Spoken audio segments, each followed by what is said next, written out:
बंगलों में रहने वाले कुत्तों और गली के कुत्तों के बीच कभी कोई रिश्ता नहीं हो सकता तो इंसानों में कैसे होगा।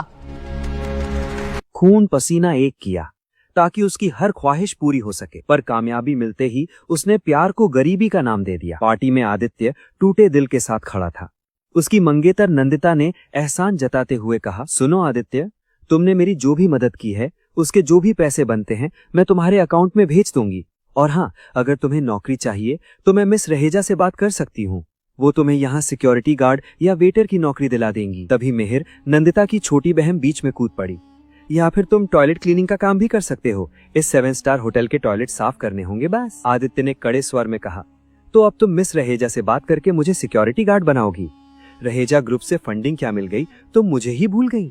रोनित बजाज, रहेजा ग्रुप के वाइस प्रेसिडेंट का बेटा, वो आदित्य के करीब आया और धमकी भरे लहजे में बोला, हे मिस्टर सड़क छाप, जब मिस नंदिता ने कह दिया कि रिश्ता खत्म तो मतलब खत्म। नंदिता ने चेतावनी देते हुए कहा, यहाँ मेरी वेलकम सेरेमनी चल रही है, चुपचाप यहाँ से दफा हो जाओ। मेहर ने आदित्य की तरफ इशारा करते हुए चिल्लाकर कहा, ना पैसा है, ना औकात और ना ही अक्ल, और चले हो मेरी दीदी को अपनी वाइफ बनाने। मेरी दीदी की जूती भी तुम्हारी शक्ल से कहीं ज्यादा महंगी है।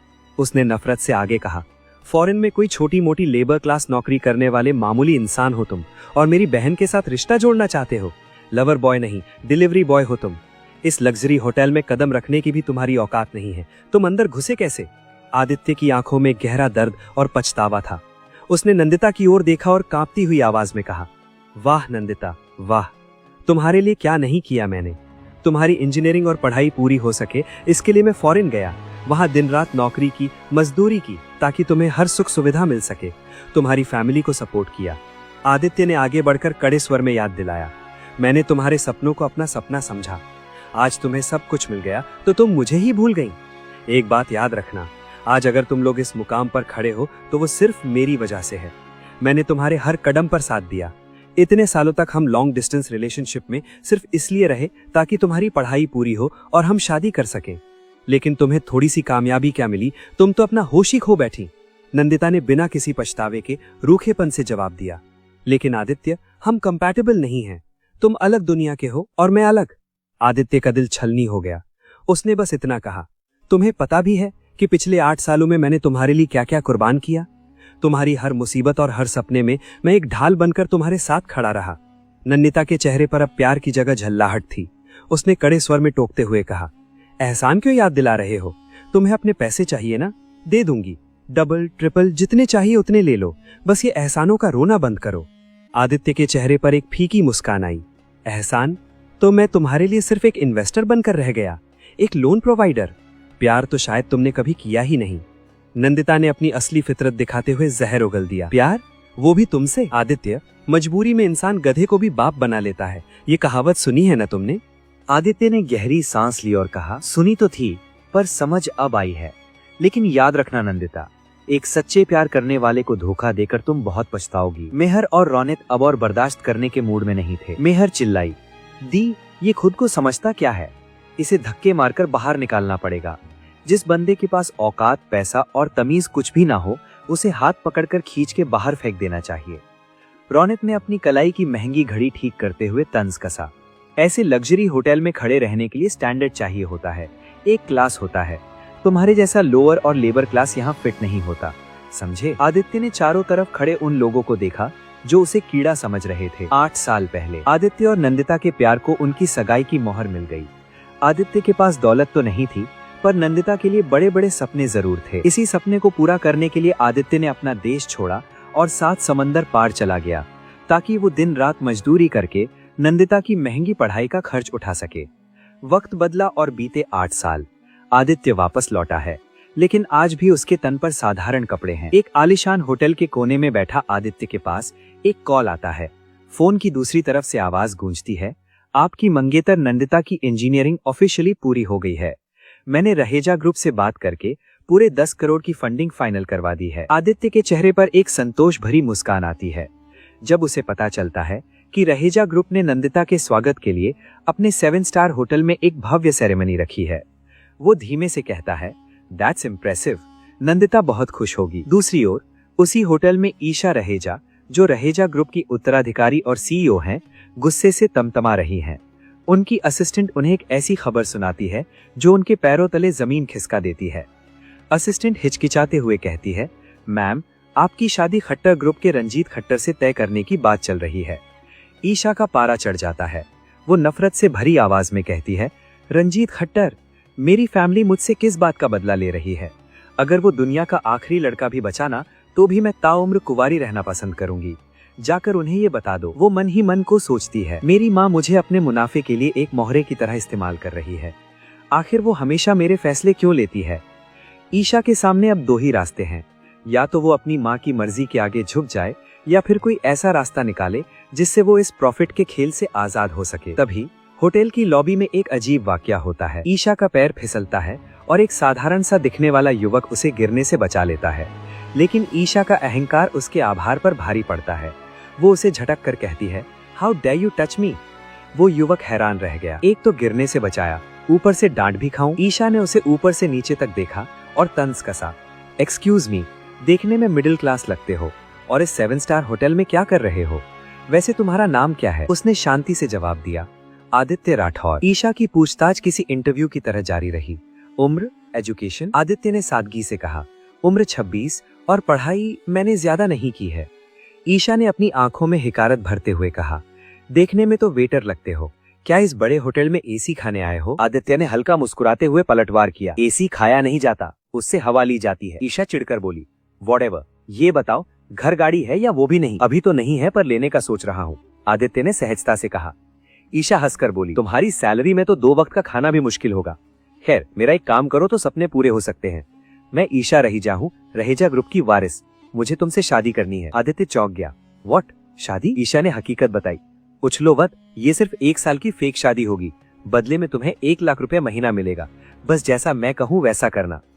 ईशा को लगा वो तुरंत मान जाएगा, पर आदित्य ने बस इतना कहा, सॉरी। ईशा को कानों पर यकीन नहीं हुआ। वो भड़क कर बोली, तुम मुझे मना कर रहे हो? ईशा रहेजा हूँ मैं, तुम्हारी औकात भी है मुझे ना कहने की?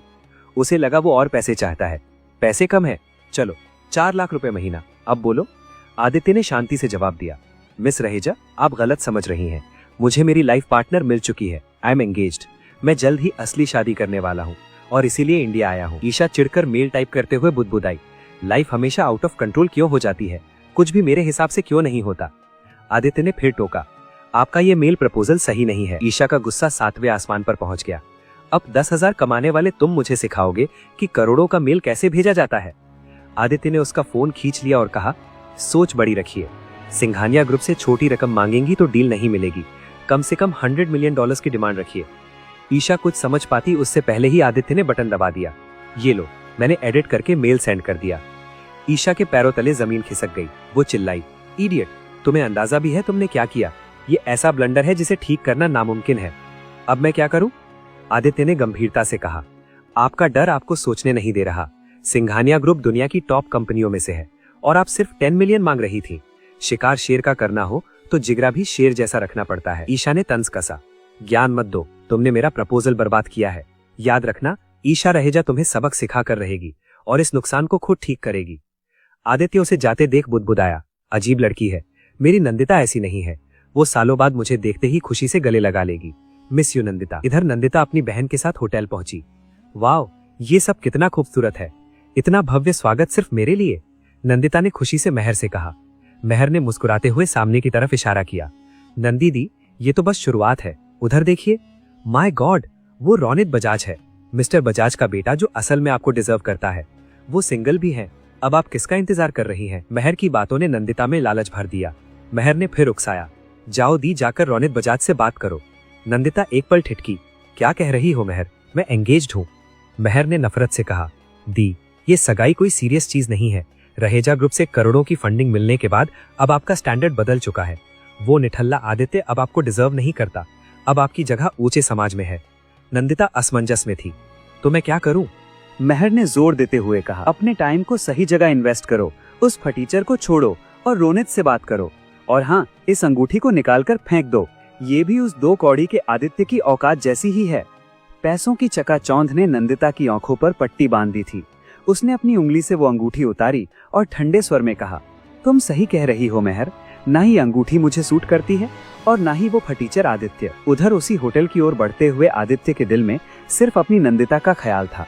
वो खुशी से झूम रहा था। तभी होटल के अंदर रोनित बजाज की नजरें नंदिता पर पड़ती हैं। वो मुस्कुराते हुए आगे बढ़ता है। Miss Nandita, right? नंदिता ने अपनी सबसे प्यारी मुस्कान बिखेरी। जी बिल्कुल सही। रोनित ने उसकी तारीफों के पुल बांध दिए। पूरा रहेजा ग्रुप आपके स्टार्टअप आइडिया से बहुत इम्प्रेस्ड है। आप जितनी इंटेलिजेंट हैं उतनी ही खूबसूरत भी। नंदिता शर्माते हुए बोली, that's so sweet of you. Mehar भी कहाँ पीछे रहने वाली थी। उसने तुरंत बीच में कहा, जी मेरी नंदीदी बहुत ही इंटेलिजेंट हैं। इंजीनियर माइंड्स हमेशा बेस्ट और यूनिक होते हैं। रोनित ने बात आगे बढ़ाई, वैसे मैंने सुना है कि आपकी सगाई हो चुकी है। नंदिता ने बिना पलक झपकाए जहूद बोल दिया, एंगेज्ड? नहीं, अब नहीं, हमारा ब्रेकअप हो चुका है। रोनित ने सहानुभूति दिखाते हुए कहा, ओह सो सैड। नंदिता ने तुरंत सुधार किया, दुखी तो मैं बिल्कुल नहीं हूँ। असल में उसने वो रिश्ता मुझ पर जबरदस्ती थोपा था। मैंने तो बस दया खाकर उसकी आर्थिक मदद की थी, जिसे वो प्यार समझ बैठा। अब इसमें मेरी क्या गलती? रोनित हैरान रह गया। दैट्स सिक। मैंने सुना था कि लड़कियां गोल्ड डिगर होती हैं, पर आज देख रहा हूं कि लड़के भी ऐसे होते हैं। तभी आदित्य हॉल में दाखिल होता है। उसके आंखों में चमक। मेहर उसे देखते ही चिल्लाई, नंदिता दी, ये फकीरचंद यहाँ क्या कर रहा है? रोनित ने नफरत से पूछा, ये कौन है? आदित्य ने आगे बढ़कर कहा, मैं इसका मंगेतर आदित्य। नंदिता ने उसे ऐसे देखा जैसे वो कोई अजनबी हो। मंगेतर? कौन सा मंगेतर? हमारी सगाई तो कब की टूट चुकी है। अब क्या चाहिए तुम्हें मुझसे? इसी बीच ईशा रहेजा के पास उसके असिस्टेंट का फोन आता है। उसकी आवाज में उत्तेजना थी। कांग्रेट्स मैम, सिंघानिया ग्रुप ने हमारे 100 करोड़ के प्रपोजल को स्वीकार कर लिया है। ईशा की आंखें फटी की फटी रह गईं। क्या सच में? ये सब उस लड़के आदित्य की वजह से हुआ है। उसने तुरंत आदेश दिया, सुनो, मुझे एक लड़के के बारे में पता करना है। नाम है आदित्य राठौर।